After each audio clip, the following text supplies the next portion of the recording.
Hi అండి, welcome to my channel. అందరు ఎలా ఉన్నారు? బాగున్నారా? మేము కూడా చాలా చాలా బాగున్నామండి. ఈరోజైతే వెరైటీగా వెల్లుల్లి కారం రైస్ చేస్తున్నానండి. చాలా అంటే చాలా బాగుంటుంది. ఫస్ట్ అయితే ఒక కప్పు రైస్ తీసుకున్నాను.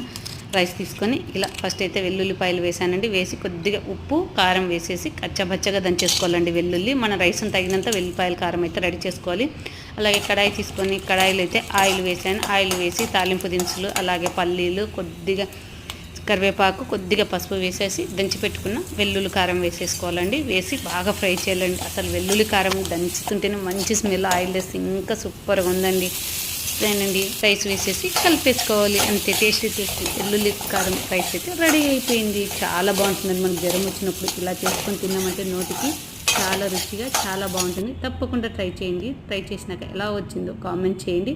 పైనుంచి అయితే ప్లేట్ సర్వ్ చేస్తున్నా. పైనుంచి అయితే కొద్దిగా ఉల్లిపాయలు వేసుకొని తిన్నామంటే సూపర్గా ఉంటుంది. ఈ వీడియో నచ్చితే లైక్ చేయండి.